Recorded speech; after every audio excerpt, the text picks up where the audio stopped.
Class 11-এর আজকে যে চ্যাপ্টারটা আমরা শুরু করছি সেটা হচ্ছে সাউন্ড ওয়েভ, সাউন্ড অর্থাৎ প্রোপাগেশন অফ সাউন্ড ওয়েভ। এর আগের দুটো চ্যাপ্টারে আমরা যেগুলো পড়েছি, এটা হচ্ছে ফার্স্ট চ্যাপ্টারটা যে সিম্পল হারমোনিক মোশন, আর সেকেন্ডটা পড়লাম আমরা যেটা হচ্ছে প্রোগ্রেসিভ ওয়েভ বা চলতরঙ্গ। তো সিম্পল হারমোনিক মোশনে আমরা কীটা পড়ে এসেছি, যে কোনো একটা পার্টিকুলার কণা যদি একটা নির্দিষ্ট পদ্ধতিতে দুলতে থাকে সেটা হচ্ছে সিম্পল হারমোনিক মোশন। আর চলতরঙ্গের কি পড়লাম না, যেখানে হচ্ছে কোনো একটা বিশেষ কণার কম্পনের দরুন মাধ্যমের সমগ্র কণাগুলো কোনো না কোনো সময় এই সিম্পল হারমোনিক মোশন করতে থাকবে এবং যার ফলে কি হবে না, শক্তিটা এক জায়গা থেকে অন্য জায়গায় চলে যাবে, সেটা হচ্ছে চলতরঙ্গ। তো সাউন্ড ওয়েভ এটাও একটা প্রকারের কিন্তু চলতরঙ্গ, বোঝা গেছে? তো চলতরঙ্গ চ্যাপ্টারটা যেটা আমরা আগের চ্যাপ্টারে শেষ করলাম, সাউন্ডও কিন্তু এক প্রকারের চলতরঙ্গ, বোঝা গেছে? তো সাউন্ড যেহেতু এক প্রকারের চলতরঙ্গ, তাহলে এর উৎপন্ন হওয়ার এবং এর বিস্তার লাভটাও চলতরঙ্গের মতোই হবে। তো সাউন্ড কোথা থেকে উৎপন্ন হয়, আমাদের এটা ক্লাস 10-এ পড়ার সময় আমরা যেটা বিশেষ করে জেনেছি যে কোনো কম্পনশীল বস্তু থেকে তরঙ্গের উৎপত্তি হয়। তো যে কোনো কম্পনশীল বস্তু বললে সেখান থেকে কিন্তু যে শব্দগুলো পেয়ে থাকি সেগুলো কী ধরনের হবে, বিভিন্ন জটিল শব্দ বা যেগুলো হচ্ছে সুরালো শব্দ বা কোনো হচ্ছে যে সুরবিহীন শব্দ, সেগুলো সম্পর্কে আমরা পড়েছি। যে অর্থাৎ কোনো একটা বস্তু, সাপোজ একটা যে কোনো একটা বস্তু এর যদি কম্পন হয়, ভাইব্রেশন করে, তো এখান থেকে শব্দ উৎপন্ন হবে। তো এই কম্পনের একটা বিশেষ রেঞ্জ আমরা জেনেছিলাম, যে কত রেঞ্জ থেকে কত রেঞ্জ পর্যন্ত কাঁপলে কোন প্রকারের তরঙ্গ, এটা আমরা জেনেছি। যে আমরা যেটা শুনতে পাই যে প্রকারের কম্পনের দরুন, অর্থাৎ কম্পাঙ্কের মানটা যেটা 20 থেকে, তাই তো 20 হার্জ থেকে শুরু করে 20 কিলো হার্জ বিশিষ্ট কম্পাঙ্কে কাঁপছে কোনো বস্তু কণা থেকে যে শব্দটা উৎপন্ন হবে বা যে তরঙ্গটা উৎপন্ন হয়, সেটা আমরা কানে শুনতে পাই। সেই যে বিশেষ রেঞ্জের যে তরঙ্গটাকে আমরা শব্দ নাম দিয়েছি, বুঝা গেছে? তাহলে কোনো কম্পনশীল বস্তুর থেকে নির্গত হওয়া এই রেঞ্জের যে কম্পাঙ্কগুলোকে আমরা শুনতে পাই, সেটাকে বিশেষ নাম দেওয়া হয়েছে যে সাউন্ড ওয়েভ। তো এর থেকে কমটাকে জেনারেলি আমরা না কি জানি 20 হার্জের থেকে ছোট যে কম্পাঙ্ক সেটাকে আমরা বলি শব্দের তর শব্দ, ঠিক আছে? আর হচ্ছে তার থেকে বেশি শব্দ বিশিষ্ট, অর্থাৎ 20 কিলো হার্জের থেকেও বেশি কম্পাঙ্কটা যার হবে সেই শব্দটাকে কি বলা হচ্ছে শব্দোত্তর শব্দ বা আল্ট্রাসনিক ওয়েভ। আচ্ছা, আর হচ্ছে কি, তো এইরকমভাবে কম্পনশীল বস্তু থেকে উৎপন্ন হওয়া যে তরঙ্গটাকে আমরা শুনতে পাই সেটা হচ্ছে সাউন্ড বলে নাম দিয়েছি। তো এই সাউন্ডটা কিভাবে প্রোপাগেট করে আসে, অর্থাৎ কি করে মাধ্যমে এক জায়গা থেকে অন্য জায়গায় আসে, তো এখানটা যেহেতু আমরা তরঙ্গর কথা বলছি, তরঙ্গের যে আমরা ভাগগুলো পড়েছি, যে অনুদৈর্ঘ্য তরঙ্গ, তির্যক তরঙ্গের কথা আমরা জেনেছি, তার মধ্যে শব্দ কোন প্রকার তরঙ্গে পড়বে? শব্দ হচ্ছে এক প্রকারে কিন্তু অনুদৈর্ঘ্য তরঙ্গ। যেমন সেখানে কি হচ্ছে, অনুদৈর্ঘ্য তরঙ্গ আর তির্যক তরঙ্গের যে আমরা সংজ্ঞাগুলো ডিফাইন করেছি কীভাবে, কোনো একটা তরঙ্গ চলে গেলে, কোনো মাধ্যমের মধ্যে দিয়ে চলে গেলে মাধ্যমের কণাগুলো কিভাবে কাঁপছে।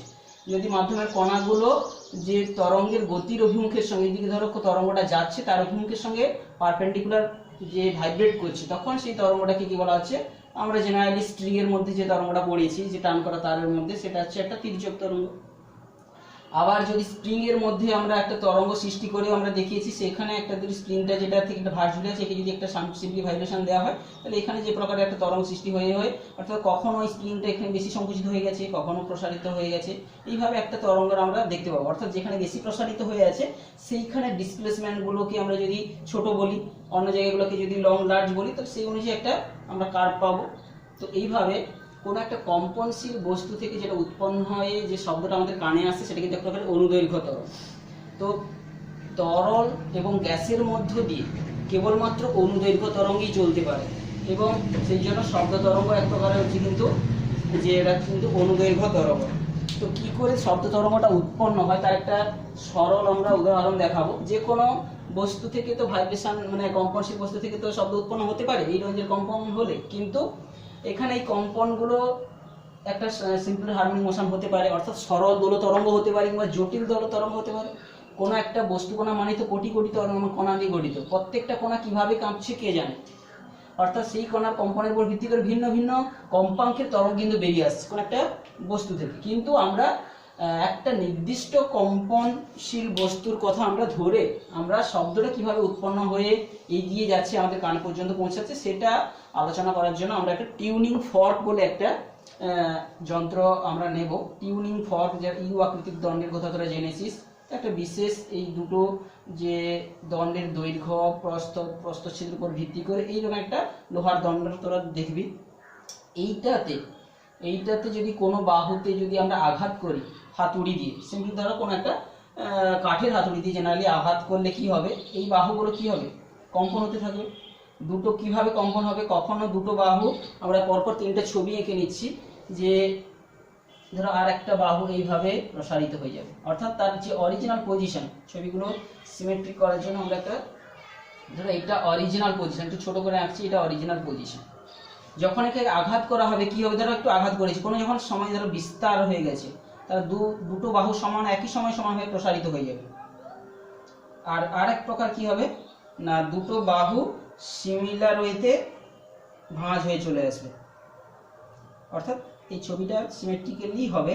তো এমন ভাবে কাঁপবে তার যে অরিজিনাল পজিশন, মূল যে পজিশন, এটা ধরো মূল পজিশন ছিল, মূল পজিশন থেকে একবার এদিকে যাবে একবার এদিকে আসবে, কি বলছি বুঝে গেল? এটা ধরো মূল পজিশন ছিল, সেই মূল পজিশন থেকে এটা বেঁকে গেছে, বুঝা গেছে? মূল পজিশনের থেকে বেঁকে চলে এসেছে, মূল পজিশন থেকে এটা বেঁকে চলে আসে। তাহলে এইরকম টিউনিং ফর্ক, এটার একটা বিশেষত্ব কি না, এখান থেকে যে কম্পনটা উৎপন্ন হয় একটা নির্দিষ্ট কম্পাঙ্কের কম্পন, সেই জন্য আমরা এটাকে নিয়েছি। কারণ অন্য কোনো বস্তু নিলে সেখান থেকে ভিন্ন ভিন্ন রেঞ্জের কম্পাঙ্ক বেরোবে, তো সেগুলোকে বাস্তবে তার জটিল ছবি হবে। তো আমরা এমন একটা যন্ত্র চুজ করেছি যেখান থেকে কি হবে না, একটা নির্দিষ্ট কম্পাঙ্কের তরঙ্গ বেরোবে, হতে পারে হয়তো 370 হার্টজের একটা কম্পন এখানে উৎপন্ন হয়। তো বিশেষ তার বাহুর দৈর্ঘ্য, প্রস্থচ্ছেদ, ঘনত্বের উপর নির্ভর করে প্রত্যেকটা টিউনিং ফর্কের কিন্তু একটা নির্দিষ্ট কম্পাঙ্কের শব্দ সেখানে উৎপন্ন হয়, যাকে আমরা সুর বলে পড়েছি। তো আমরা শব্দ যেখানে উৎপন্ন হয় সেখানে কীরকম, আমরা ক্লাস 10-এ কি পড়েছি, এখানে অনেকগুলো কম্পন থাকলে, কম্পাঙ্কের শব্দ থাকলে, যে কম্পাঙ্কটা সবচেয়ে কম তাকে কি বলি, মূল সুর বলে থাকি। তার থেকে বেশিগুলোকে স্বর বলে বলছি, সবগুলোকে স্বর। সেই স্বরগুলোর মধ্যে কোনোটা সমমেল হতে পারে, উপসুর হতে পারে, এরকম বিভিন্ন নামে আমরা পড়েছি। তো এখানে আমরা এমন একটা যন্ত্র চুজ করেছি যে এখানটা কি না, সব একটা নির্দিষ্ট কম্পাঙ্কের উৎপন্ন, অর্থাৎ একটা, তাহলে এই যে বাহুটার একটা নির্দিষ্ট টাইম পিরিয়ড আছে। তাহলে যখন আমরা যদি এই বাহুর সামনে বায়ু স্তরগুলোকে এমনি সিম্পলি ভাগ করে দিই, আমরা ছবিটা যাতে করে কুইকলি আঁকা যায়, আমরা করে দিচ্ছি যে এইভাবে ধরো আমি ভাগ করে দিয়েছি, বায়ু স্তরগুলোকে এবং স্তর বিন্যাস করে নিয়েছি, এগুলো সবগুলো সমান ডিস্টেন্সে রয়েছে। তো যখন এইটাকে কম্পন হয়ে প্রসারিত হয়ে যাবে তখন কি হবে, যে ন্যাচারালি এর সামনের যে বায়ু স্তরগুলো ছিল ঘন হয়ে যাবে, কিছুটা তুলনামূলক ডিপ কাছাকাছি চলে আসবে, আর বাকিগুলো যেই কি সেই আছে আপাতত ধরে নিচ্ছি, বুঝা গেছে? একটা সমানভাবে আস্তে আস্তে প্রসারিত হয়েছে। তো এই যে বাহুটা যখনই কাঁপছে, আমরা জানি সরল দোলগতিতে কম্পনশীল কোনো বস্তু কণা যখন তার ইকুইলিব্রিয়াম পজিশনকে ক্রস করে তখনই তার ভেলোসিটিটা সবচেয়ে ম্যাক্সিমাম হয়। তো এই বাহুটা যখনই কম্পনশীল অবস্থায়, যখনই তার ম্যাক্সিমাম বাহুটা মিডল পজিশনটাকে অর্থাৎ ইকুইলিব্রিয়াম পজিশনটাকে ক্রস করছে, তখনই কিন্তু প্রেসারটা সবচেয়ে বেশি দিয়েছে। তো এমনি অর্থাৎ এই মাঝের দিকে একটু প্রেসার বেশি থাকবে, অর্থাৎ বায়ু স্তরগুলো ঘন হয়ে যাবে, তুলনামূলকগুলো সামনের দিকের গুলো কম হবে। অর্থাৎ একটা আমরা যদি এই ঘনত্বের ছবিটাকে অর্থাৎ মানে ঘনত্বের আকারে প্রকাশ করি, ঘনত্বটা কোথায় বেশি, এইখানটা সবচেয়ে বেশি, এইখানটা সবচেয়ে বেশি। আবার এই দিকের গুলো ধীরে ধীরে একটু হালকা হয়ে আছে, আমরা সেটা আঁকছি না। আবার সেকেন্ড ছবিতে আমরা যদি দেখাচ্ছি, যখন এটা বাহুটা সংকুচিত হয়ে বেঁকে চলে গেছে এইদিকে, তখন কি হবে, এই দিকের বায়ু স্তরগুলো ফাঁকা ফাঁকা হয়ে যাবে। আর ততক্ষণে এই যে ঘনতর যে অংশটা, এই ঘনতর অংশটাকে অর্থাৎ যেখানে বায়ু স্তরগুলো ঘন হয়ে গেছে, একে বলা হচ্ছে কি ঘনীভবন বলে বলা হচ্ছে, বুঝা গেছে? এটা তোরা জেনেছিস। আর যেটা এইভাবে ইকুইলিব্রিয়াম পজিশন থেকে দূরের দিকে সরে যাওয়ার জন্য যে এটা সৃষ্টি হবে সেটাকে বলা হচ্ছে তনুভবন।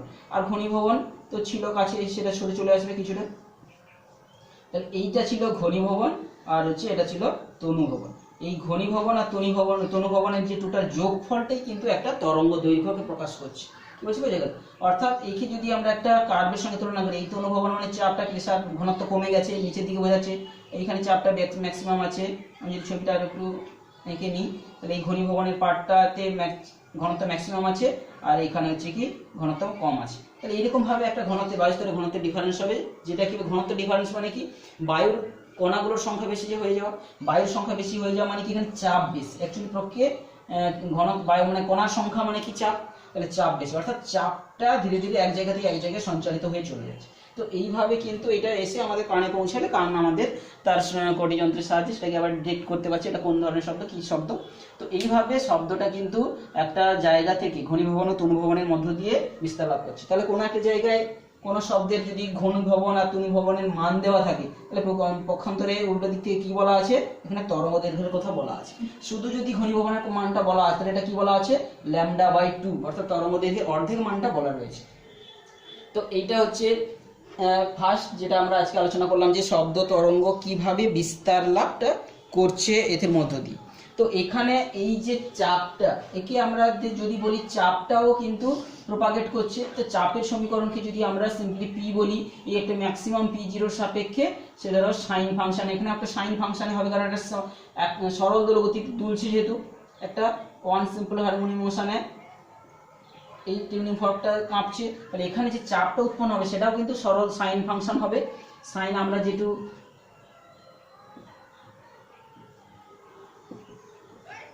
চলাতরঙ্গের ক্ষেত্রে যেমন ভাবে আমরা আলোচনা করেছিলাম যে ডিসপ্লেসমেন্টটা, কণার যে সরণটা সেটাকে ওয়াই দিয়ে প্রকাশ করেছিলাম।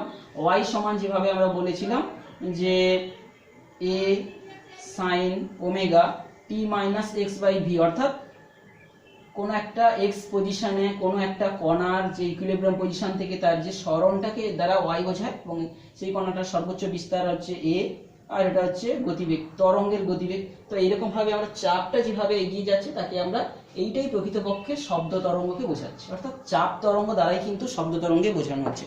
তো চাপ তরঙ্গের সঙ্গে সঙ্গে এই শব্দ তরঙ্গটাকে কিন্তু আমরা যে ডিসপ্লেসমেন্ট তরঙ্গ দিয়ে বোঝাতে পারি। এইখানের কণাগুলো কি হচ্ছে, যখন এরকম ছিল এই কণাগুলো এক জায়গায় জড়ো হয়ে গেছে, তাহলে এই জায়গায় এখানটায় কণাগুলোর গতিবেগ ডিরেকশন ভেতরের মুখে, আবার যখন তনুভবন সৃষ্টি হয়েছে এই কণাগুলো দূরের দিকে সরে গেছে, তাহলে এই যে কণাগুলোর ডিসপ্লেসমেন্ট এখানে কিন্তু হচ্ছে কি চলতরঙ্গের যে শক্তিটা এগিয়ে যাচ্ছে যে গতিতে তার সঙ্গে কিন্তু প্যারালালি হচ্ছে, তাই সেই জন্য এটাকে বলা হচ্ছে অনুদৈর্ঘ্য তরঙ্গ।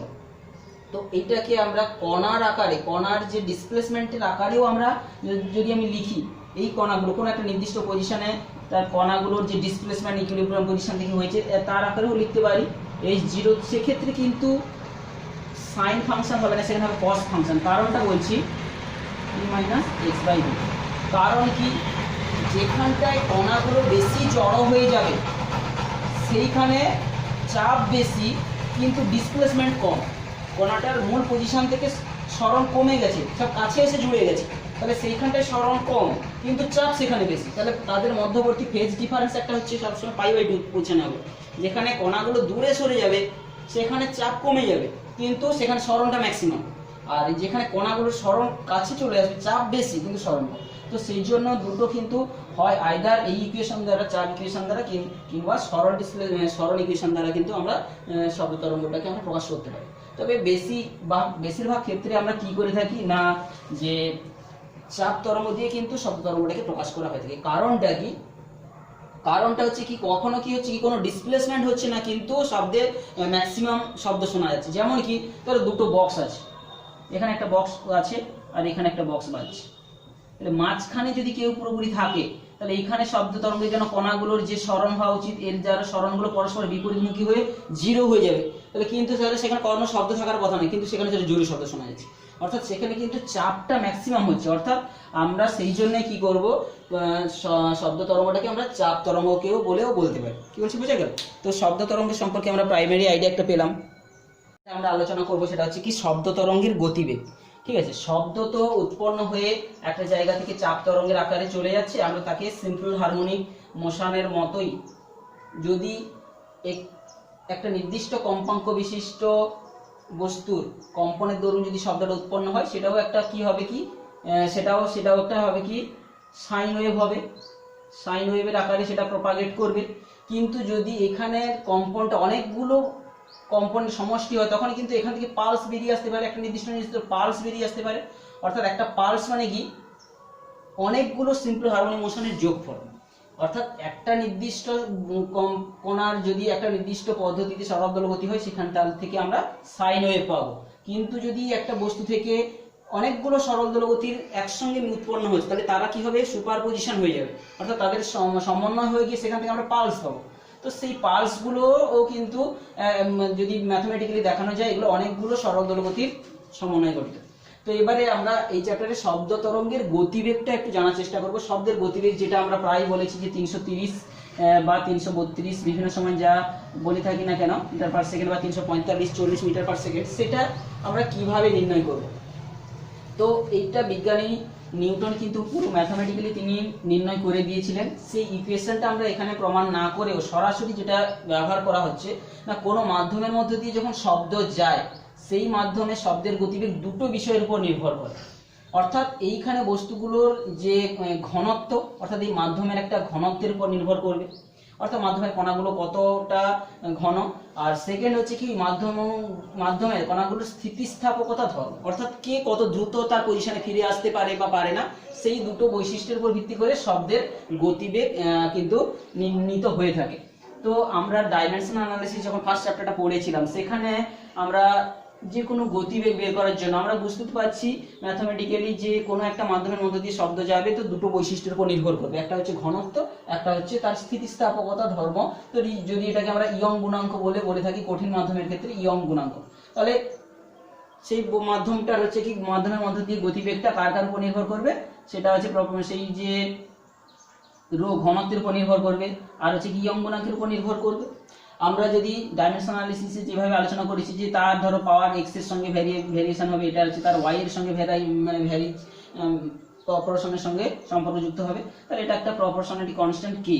অর্থাৎ এইভাবে আমরা যদি নিয়ে এর ডাইমেনশনাল অ্যানালিসিস করি তো আমরা দেখাতে পারবো যে রিলেশনটা কি রকমের হবে। তাহলে এই গতিবেগের যে মাত্রা, আর এই পাশে একটা ধ্রুবক যেটা নিয়েছি, এই ধ্রুবকের মাত্রা তো হয় না।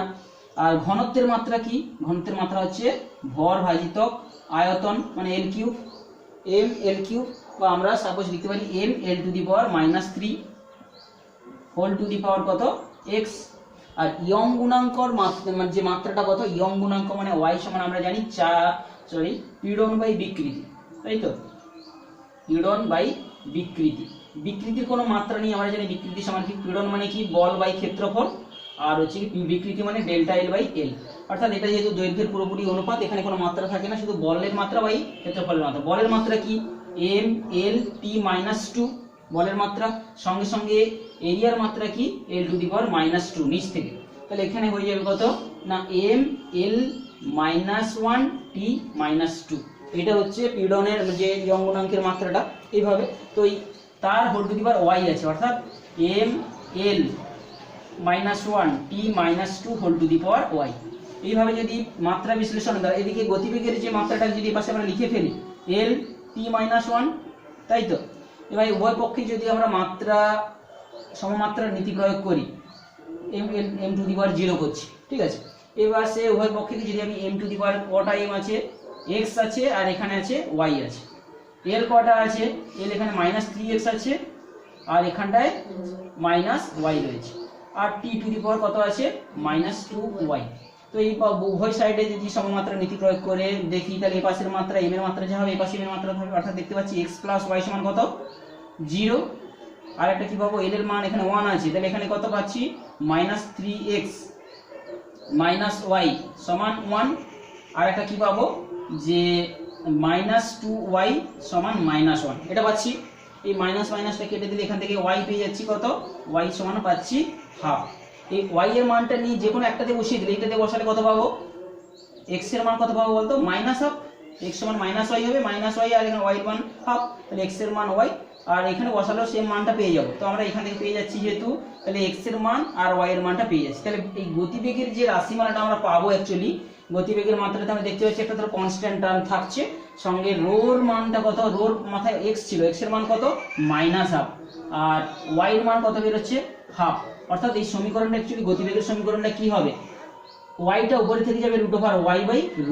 আমরা ধ্রুবকটাকে যদি বাদ দিই, এটা ম্যাথমেটিক্যালি আমরা বিজ্ঞানী নিউটন প্রমাণ করেছিলেন যে গতিবেগটা হচ্ছে ওই মাধ্যমের স্থিতিস্থাপকতা ধর্মের বা স্থিতিস্থাপক গুণাঙ্ক এবং মাধ্যমের ঘনত্বের উপর নির্ভর করে। আমরা ডাইমেনশনাল অ্যানালিসিস থেকে কি করে এটা হয় আমরা দেখালাম। তো এর পরের ক্লাসে আমরা হচ্ছে বিজ্ঞানী নিউটন কিভাবে তার যে এই সূত্রতে পৌঁছেছিলেন আমরা সেটা প্রমাণ করব। তো এটা ছিল কোন স্থিতিস্থাপক কঠিন মাধ্যমে ধরেছি ইয়ং গুণাঙ্ক। তাহলে গ্যাস মাধ্যমের ক্ষেত্রে কি হবে, সেখানে তো আর ইয়ং গুণাঙ্ক নেই, সেখানে হচ্ছে যে কি গুণাঙ্ক রয়েছে সেখানটায় আয়তন বিকৃতি গুণাঙ্ক। সেখানে যে গুণাঙ্কটা থাকছে সেটা হচ্ছে কি বাল্ক মডিউলাস বলে বলা হচ্ছে, আয়তন বিকৃতি গুণাঙ্ক বা বাল্ক মডিউলাস। আয়তন পীড়ন আর আয়তন বিকৃতির অনুপাতকে বলা হচ্ছে আয়তন বিকৃতি গুণাঙ্ক। সেখানে গ্যাস বা তরলের ক্ষেত্রে এইটা শুধু চেঞ্জ হয়ে যাবে কি, সেখানটায় গতিবেগের রাশিমালাটা হয়ে যাবে হচ্ছে যে v/ρ, ঠিক আছে। কারণ গ্যাস বা তরলের ক্ষেত্রে এইটা সেখানে ইয়ং গুণাঙ্ক থাকবে না, সেখানটায় আমরা অনেক সময় v/ρ এই ইকুয়েশনটা আমরা পাবো, বুঝা গেছে। তো এইটা প্রয়োগ করে আমাদের এই চ্যাপ্টারের সরাসরি গণিতগুলোতে আমরা করে ফেলতে পারবো। তো এরপরে এই যে সমীকরণটা গ্যাসের ক্ষেত্রে কি হবে, তাহলে গ্যাসের ক্ষেত্রে এই বিকৃতি গুণাঙ্কটা আমাদেরকে নির্ণয় করতে হবে। এই গ্যাসের ক্ষেত্রে এই আয়তন বিকৃতি গুণাঙ্ক বিটাটাকে আমরা দেখাবো, এটা হচ্ছে বিজ্ঞানী নিউটন প্রমাণ করেছিলেন। বিজ্ঞানী নিউটন তিনি এই গ্যাসের মধ্য দিয়ে শব্দ গেলে সেই শব্দটাকে তিনি ধরে নিয়েছিলেন, শব্দটা যখনই যায় যে কি হয় না ওই মাধ্যমের কণাগুলোর যে সংকোচন প্রসারণটা এত সমষ্ণ প্রসারণ ঘটে, সেইটা ধরে নিয়ে তিনি দেখিয়েছিলেন যে এই যে আয়তন বিকৃতি গুণাঙ্কটা চাপের সঙ্গে সমান হয়। কি বলছি বোঝা গেল? কিন্তু তাহলে সেই জন্য কি হয়ে যাবে, গ্যাস মাধ্যমে যে গতিবেগের সাউন্ডের যে গতির যে ইকুয়েশনটা কি হয়ে যাবে, p/ρ হয়ে যাবে। অর্থাৎ বিটাকে বিজ্ঞানী নিউটন প্রমাণ করেছিলেন কি প্রেসার হবে, চাপ। কিভাবে ধরে তিনি করেছেন আমরা পরের ক্লাসে এটাকে দেখাবো, যে বিজ্ঞানী নিউটন যে সমষ্ণ পদ্ধতিতে অর্থাৎ পিভি সমান ধ্রুবক এই যে কনসেপ্টটাকে নিয়ে তিনি সেখান থেকে প্রমাণ করেছিলেন যে আয়তন বিকৃতি গুণাঙ্ক সমান হবে প্রেসার।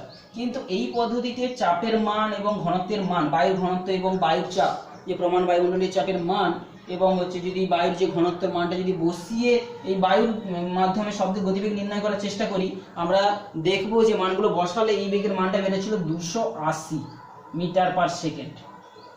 কিন্তু আমরা প্র্যাকটিক্যালি গ্যাস মাধ্যমে যখন শব্দের গতিবেগ আমরা নির্ণয় করে থাকি, কিভাবে আমরা প্র্যাকটিক্যালি করে থাকি, এটা তো থিওরিটিক্যালি ম্যাথমেটিক্স সাহায্যে বিভিন্ন ভ্যারিয়েবল উপর কিভাবে নির্ভর করে, সেটা ডাইমেনশন অ্যানালিসিস হোক কিংবা তরঙ্গের ইকুয়েশন থেকে বিজ্ঞানী নিউটন যেভাবে করেছেন, আমরা পরে ক্লাসে দেখাবো যে সেই যে ইকুয়েশনটা p/ρ পাচ্ছি সেখানে ডিফারেন্স দেখা যাচ্ছে, এখানে যে মানটা বেরোচ্ছে আর শব্দের গতিবেগ নির্ণয়ের যে বাস্তবে আমরা যদি যেভাবে করতে থাকি, বাস্তবে কি যে কোনো একটা জায়গায় আলোর ঝলকানি দেখলাম, শব্দ কত সময় পরে শুনছে, ধরো আকাশে মেঘের ঝলকানি দেখার পর কতক্ষণ পরে শব্দটা এসছে, তাহলে আলোর গতিবেগ প্রায় 3 লক্ষ কিলোমিটার। তো আমরা বলতে পারি আলোটার উৎপন্ন হওয়ার সঙ্গে সঙ্গে প্রায় আমরা দেখতে পেয়েছি একেবারে সঙ্গে সঙ্গে, কিন্তু শব্দটা কিছুক্ষণ পরে এসেছে, তাহলে শব্দের নিশ্চয়ই একটা গতিবেগের মান কম বলে সে দেরিতে এসেছে। তো আমরা যদি সেই আলোর ঝলকানি দেখার পর কতক্ষণ পরে শব্দ শুনেছি যদি ঘড়িটাকে ঠিক মতো করে ওয়াচ মানে দেখে আমরা নির্ণয় করতে পারি, কিংবা যে ধরো যে দুজন লোক পাহাড়ের উপরে উঠে গেছে এবং নির্দিষ্ট দূরত্বে রয়েছে, একজন ধরো বন্দুকের আওয়াজ করলো সঙ্গে সঙ্গে আলো বেরোচ্ছে, তাহলে সেটা সে অবজার্ভ করে সে ধরো ঘড়ির সাহায্যে কত সময় পরে সে শব্দটা শুনতে পেলো সেটা ডিটেক্ট করে সে কত সময় পরে শুনলো এবং তাদের মধ্যবর্তী দূরত্ব কত ছিল। তবে তাদের বাস্তবে আমরা যদি প্র্যাকটিক্যাল করি, ধরো দুটো পাহাড়ের উপর দুজন লোক দাঁড়িয়েছে, এইখান থেকে এই দুটো মাঝের দূরত্ব ধরো আমি সাপোজ জানা আছে, ঠিক আছে, এটা ধরো বলছি 3 কিলোমিটার, সাপোজ বলছি ধরো 3 কিলোমিটার দূরে দুটো পাহাড় রয়েছে। এইখানে একজন দাঁড়িয়ে একজন লোক কি করছে, একটা বন্দুকে আওয়াজ করলো, আলো আর শব্দ দুটো একসঙ্গে উৎপন্ন হচ্ছে, তাহলে এখান থেকে আলোটার সঙ্গে সঙ্গে প্রায় লোকটা দেখতে পেয়ে গেছে, এখানে যে লোকটা অবজার্ভ করছে, কিন্তু কিছুক্ষণ পরে শব্দটা শুনতে পেয়েছে। তাহলে যখনই সে আলো দেখলো সে ঘড়ি চালু করে দিয়েছে, করার পর কতক্ষণ পর শব্দ শোনার সঙ্গে সঙ্গেই সে হচ্ছে ঘড়ি বন্ধ করলো, তাহলে কত সময় লাগলো সে এখানে পেয়ে গেল। আর শব্দ তাহলে এই যে 3 কিলোমিটার রাস্তা অতিক্রম করেছে এই কত সময়, ধরো সাপোজ 5 সেকেন্ড সময় লেগেছে বলছি, তাহলে 5 সেকেন্ড সময় 3 কিলোমিটার শব্দ অতিক্রম করেছে, তাহলে শব্দের গতিবেগ এখান থেকে আমরা এইভাবে যে 3/3 কিলোমিটার সাপোজ 5 সেকেন্ড, তাহলে এইভাবে ভাগ করলে তো ভাগ হবে না, অর্থাৎ 3 কিলোমিটার না ধর 10 সেকেন্ড হয়ে যাবে, সাপোজ আমি রাউন্ড ফিগার করেছি 10 সেকেন্ড, তাহলে 10 দিয়ে ভাগ, তাহলে নিয়ারলি অ্যাবাউট 300-র কাছাকাছি চলে যাচ্ছে বা 300-350 কাছে চলে যাচ্ছে। তো এইভাবে কিন্তু যে বাস্তবে যখন শব্দের গতিবেগ নির্ণয় করা হয় এবং থিওরিটিক্যালি যখন বিজ্ঞানী নিউটনের সূত্র থেকে ক্যালকুলেশন করা গেলে একটু ডিফারেন্স দেখা গেল। তাহলে এই ত্রুটিটা হচ্ছে কোথায়? বিজ্ঞানী নিউটনের ছাত্র ল্যাপ্লাস কি বললেন, তিনি কারেকশন করলেন। তিনি কারেকশনটা কিসের উপর ভিত্তি করে করবেন? তিনি বলবেন কি কোনো মাধ্যমের মধ্য দিয়ে যখন শব্দ চলে যায় তখন ওই মাধ্যমের কণাগুলো এত দ্রুত সংকোচন প্রসারণ ঘটে যে সেটা কিন্তু সমষ্ণ পদ্ধতি হতে পারে, সেটা হচ্ছে রুদ্ধতাপ প্রসেস। সেই রুদ্ধতাপ প্রসেস হওয়ার জন্য কি হবে, সেইখানে কিন্তু রুদ্ধতাপ প্রক্রিয়ার ক্ষেত্রে আদর্শ গ্যাসের সমীকরণ কি না PV to the power gamma সমান কনস্ট্যান্ট, এটা আমরা জানি PV to the power gamma সমান ধ্রুবক, সেই সমীকরণ অনুযায়ী কিন্তু হবে। এবং সেটা যখনই পুট করব আমরা সমীকরণে তখনই দেখাবো যে এইখানে তখন যে গ্যাসের সমীকরণের যে গতির সমীকরণটা আমরা পাবো P সমান গামা P বাই রুট। বুঝা গেল? এখন এই গামাটার মান আমরা জানি CP বাই CV, এই এটা তো আমরা আগে পড়েছি, CP বাই CV হচ্ছে গামা। তো এইটার মান যখন পুট করব তখন এখান থেকে কিন্তু আমরা যে মানটা বের করব থিওরিটিক্যালি প্রায় মিলে যাচ্ছে, বাস্তবে যেভাবে আমরা নির্ণয় করেছিলাম যে এক্সপেরিমেন্টালি সেটার সঙ্গে এই থিওরিটিক্যাল ভ্যালুটা মিলে যাচ্ছে। অর্থাৎ এইটা হচ্ছে কিন্তু সঠিক গ্যাসের যে গতির সমীকরণ। তাহলে এই গ্যাসের গতিবেগের যে রাশিমালাটা নির্ণয় করা হলো, অর্থাৎ গ্যাসের গতিবেগের রাশি সমীকরণ যেটা, সেটা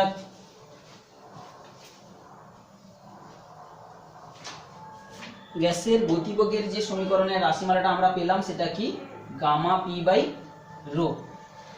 তাহলে আমরা এই গতিবেগ নির্ণয়টা থিওরিটিক্যালি করেছি, থিওরিটিক্যালি ব্যাপারটা অর্থাৎ কি পুরোপুরি ম্যাথমেটিক্সের উপর বেস করে সেখান থেকে যেটা নির্ণয় করে করা হয়েছে, অর্থাৎ যে গ্যাসের যে গতিবেগটা তার মাধ্যমের ঘনত্ব কিংবা ওই মাধ্যমের ইয়ং গুণাঙ্ক হোক বা আয়তন বিকৃতি গুণাঙ্কের উপর নির্ভর করবে, সেখান থেকে যেটা আমরা বের করেছিলাম ভি, এটা আমরা ডাইমেনশন অ্যানালিসিস থেকে যেটা দেখালাম ওয়াই বাই রো, কিংবা এটা হচ্ছে কঠিনের ক্ষেত্রে ইয়ং গুণাঙ্ক থাকে, কিন্তু তরল বা গ্যাসের ক্ষেত্রে সেখানে কি হবে, এটা হচ্ছে সলিড মিডিয়ামের ক্ষেত্রে, এটা ধরো গ্যাস আর লিকুইডের ক্ষেত্রে কি হবে সেখানটায় বাল্ক মডিউলাস বাই রো। এই বি এর মানটাকে বিজ্ঞানী নিউটন দেখালেন কি যে থিওরিটিক্যালি এই যে ভিজি এর ইকুয়েশনটা বিটা হবে কি, তিনি বললেন ওটা পি হবে, পি বাই রো। আমরা দেখাবো কি করে ওটা হয়। তিনি এইটা করতে গিয়ে তিনি এখানে কি লাগিয়েছিলেন না হচ্ছে সমষ্ণ পদ্ধতি, অর্থাৎ পিভি সমান ধ্রুবক, পিভি সমান যে ধ্রুবক সমীকরণ লাগিয়ে তিনি এটা প্রমাণ করেছেন। কিন্তু এখানে কিছু ত্রুটি দেখা গেল, সেখানে থেকে সঠিক অরিজিনাল মানটা যেটা জানা গেল সেটা সমান কি গামা পি বাই রো। এটা কারেকশন করে কেন কি এখানটা হচ্ছে PV to the power gamma যে সমান ধ্রুবক গ্যাসটা হচ্ছে এই সূত্র মেনে সেখানে সংকোচন প্রসারণ হচ্ছে, সেটা দিয়ে এটা অরিজিনাল। আর এখান থেকে তো শব্দের গতিবেগ বাস্তবে যেটা থিওরিটিকে মানে এক্সপেরিমেন্ট করে যেটা পাওয়া গেছিল তার সঙ্গে মিলে যাচ্ছে অনেকটাই। তো এই সমীকরণটাকে আমরা কয়েকটা রূপে রূপান্তরিত করব, যেমন কি আমরা যদি এটাকে আমরা গামা, আমি উপর নিয়ে যে রো মানে কি রো ঘনত্ব, ঘনত্ব মানে কি একক ভরের আয়তন।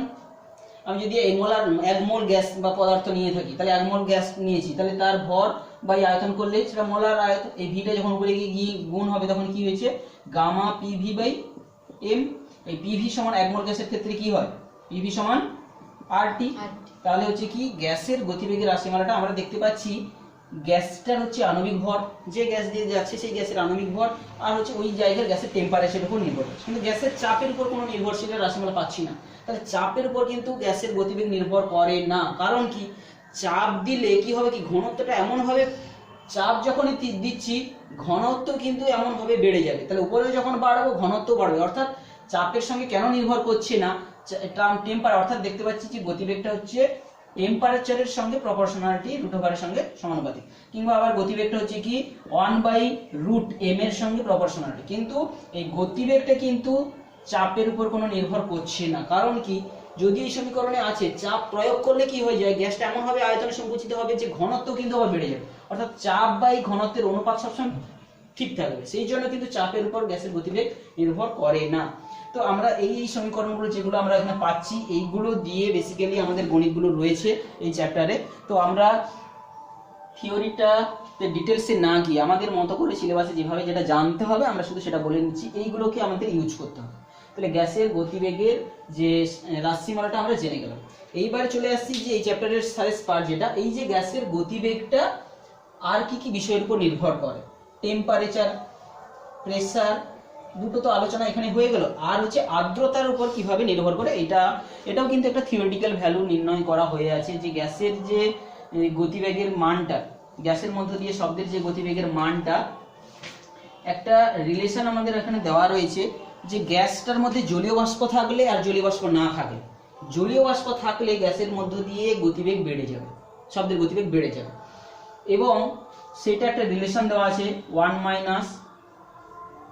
0.378/f/p² এটা একটা থিওরিটিক্যাল যে ভ্যালু নির্ণয় করা হয়েছে। তো এই থিওরিটা কোথা থেকে এসেছে আমরা এই মুহূর্তে বলতে পারছি না। তো এইরকম একটা, অর্থাৎ এটা হচ্ছে শুষ্ক মাধ্যম, কোনো একটা নির্দিষ্ট তাপমাত্রায় আমরা কোনো একটা নির্দিষ্ট টেম্পারেচার নিয়েছি। নির্দিষ্ট টেম্পারেচারে কোনো গ্যাসটা শুষ্ক অবস্থায়, তার মধ্যে দিয়ে গতিবেগটা যদি এইটাকে বোঝায়, এটা হচ্ছে শুষ্ক অবস্থায় শব্দের গতিবেগটা। আর হচ্ছে কি ওই গ্যাসটার মধ্যে সেই তাপমাত্রায় যদি গ্যাসের মধ্যে জলীয় বাষ্প থাকে, জলীয় বাষ্প যদি থেকে থাকে, সেই থাকা অবস্থায় তার যে গতিবেগটা যদি তাকে ভিএম বলে থাকে, তাহলে ভিটা কি না কোন একটা নির্দিষ্ট তাপমাত্রায় শুষ্ক অবস্থায় ওই গ্যাসের মধ্যে দিয়ে গতিবেগ, শব্দের গতিবেগ। আর ভিএমটা কি না ওই নির্দিষ্ট তাপমাত্রায় যে গ্যাসের মধ্যে যদি জলীয় বাষ্প থাকে তার সেই অবস্থায় তার মধ্যে দিয়ে শব্দের গতিবেগ। জলীয় বাষ্প থাকা অবস্থায় শব্দের গতি, বুঝা গেছে? আমি লিখে দিচ্ছি। আর হচ্ছে শুষ্ক অবস্থায় শব্দের গতি। তাহলে এটা হচ্ছে ভি মানে গতিবেগকে বোঝাচ্ছে। তাহলে জলীয় বাষ্প থাকে, এই জলীয় বাষ্পের যে চাপটা আমরা বোঝাচ্ছি এফ দ্বারা। সেই যে জলীয় বাষ্প পরিমাণটা রয়েছে সেই জলীয় বাষ্পের চাপটা হচ্ছে, বাষ্প চাপটা হচ্ছে এফ, আর পিটা হচ্ছে বায়ুর চাপ। তাহলে এই ইকুয়েশন দ্বারা তারা কিন্তু মেনে চলে। অর্থাৎ নির্দিষ্ট তাপমাত্রায় দেখতে পাচ্ছি শুষ্ক বায়ুর যে গতিটা কম, যে মাইনাস সাইন আছে, আর্দ্র বায়ুতে গতির থেকে কিছুটা কমে যায়। তো এই কয়েকটা বেসিক ইকুয়েশন দিয়ে আমাদের কিন্তু এই টোটাল চ্যাপ্টারের সমস্ত গণিতগুলো আমাদের হয়ে যাবে। তো এখানে যেটা আমাদেরকে একটু ভালো করে জানতে হবে যে এই ইকুয়েশনগুলো বিজ্ঞানী ল্যাপ্লাসের কারেকশন আর নিউটনের যে সমীকরণটা কি করে এলো, এই সমষ্ণ পদ্ধতি কিংবা হচ্ছে রুদ্ধতাপ পদ্ধতিকে কাজে লাগিয়ে বিজ্ঞানী নিয়ে এসেছেন সঙ্গে সঙ্গে। আর শব্দের যে মূল যে চাপ তরঙ্গ থেকে কি করে এই সমীকরণটা এসেছে, চাপ তরঙ্গের সমীকরণ থেকে কি করে এসেছে, আমরা এটা কিন্তু চাপ তরঙ্গ থেকে কি করে এসেছে আমরা দেখাইনি, আমরা জাস্ট ডাইমেনশন অ্যানালিসিস থেকে আমরা কিন্তু এটা দেখিয়ে দিয়েছি। কিন্তু চাপ তরঙ্গের যে সমীকরণটা P সমান P0 sin omega t minus x by v, এই সমীকরণ থেকে কি করে এই সমীকরণে আসবে বা এই সমীকরণটাকে প্রমাণ করবেন বিজ্ঞানী নিউটন যে তার থিওরিটিক্যাল ক্যালকুলেশন, সেটা আমরা যদিও দরকার নেই তবুও আমরা পরের ক্লাসে এটা আলোচনা করব। মূল থিওরিটা কি করে এসেছে, তারপরে ওটা থেকে বেস করে করে এই থিওরিগুলো এসেছে এবং এইটারই হচ্ছে টোটাল প্রয়োগটা আমরা এই চ্যাপ্টারে পড়তে যাচ্ছি। ঠিক আছে? শব্দের যে গতিবেগের নির্ণয়টা প্র্যাকটিক্যালি কিভাবে করা হয়ে থাকে সেটা আমরা ছোট্ট একটা এক্সাম্পল দিয়ে বলবো। যেমন আমরা প্রথম চ্যাপ্টার যে একমাত্রিক গতি সমীকরণ চ্যাপ্টারে কিন্তু আমরা করেছিলাম, একটা কুয়োর ভেতরে জল আছে, সাপোজ এই উপর থেকে একটা পাথর ফেলা হবে, পাথর ফেলার পরে একটা নির্দিষ্ট সময় পরে তার প্রতিধ্বনি শুনতে পাওয়া যাবে। সেই সময়টা মাপ করার পর সেখান থেকে কি করে কুয়ার গভীরতাটা মাপ করা যায়, এটা একটা প্রসেস। এটা ধরো বলছি এই একটা উচ্চতা থেকে কুয়ার গভীরতা আমার জানা নেই, এটা আমাকে নির্ণয় করতে হবে। কিংবা শব্দের গতিবেগ বা কিংবা গভীরতাটা জানা আছে, সেখান থেকে শব্দের গতিবেগ নির্ণয় করে। এখান থেকে দুটো গণিত টাইপের গণিত পড়ে। এক নম্বর কি, যে ধরো আমার এইচটা জানা নেই, আমার শব্দের গতিবেগ জানা আছে, ভিটা জানা, শব্দের গতিবেগটা আমাদের জানা আছে, এইচটা হচ্ছে আননোন। এরকম টাইপের একটা প্রবলেম সেট করতে পারে। আর কখনো কি হতে পারে, কি যে এইচটা হচ্ছে নোন আর হচ্ছে ভিটা হচ্ছে আননোন, তাহলে ভিটা ক্যালকুলেশন করতে পারে। আমাদের যেহেতু শব্দের গতিবেগ বের করতে চাইছি, তাহলে এখানে এইচটা আমাদের জানা। ধর এইচ গভীরতা বিশিষ্ট একটা কুয়াতে কি করা হচ্ছে, একটা পাথর ফেলা হলো। ধরো আমি বললাম একটা টি সময় পরে আমি প্রতিধ্বনি শুনতে পেয়েছি, ঠিক আছে? এই সময়টা আমাদের জানা, সময় আমি ঘড়ির সাহায্যে মাপ করে নিয়েছি, একটা পাথর ফেললাম, একটা টাইম পর আমি প্রতিধ্বনি শুনতে পেলাম, তাহলে এই টাইমটা আমাদের জানা। আর হচ্ছে এই উচ্চতাটা জানা, তাহলে এই শব্দের গতিবেগ কত। তাহলে এখানে ঘটনাটা কি হচ্ছে, এই পাথরটা এখান থেকে পড়ছে, পড়ার জন্য একটা টাইম লেগেছে, আর সেই যে এখানে পড়ার ফলে যে জলের স্তরে একটা কম্পন হয়েছে, সেই কম্পনের দরুন একটা শব্দ উৎপন্ন হয়ে ধরো আমাদের কানে এসে পৌঁছেছে শব্দ।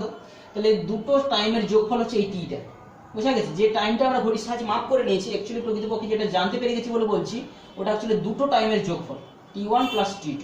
T1টা কি না ওই পাথরটা ওই উচ্চতাতে পড়ার পর্যন্ত কত সময় লেগেছে, সেটা আমরা জেনেছি কত, 2h/√g √2h/g।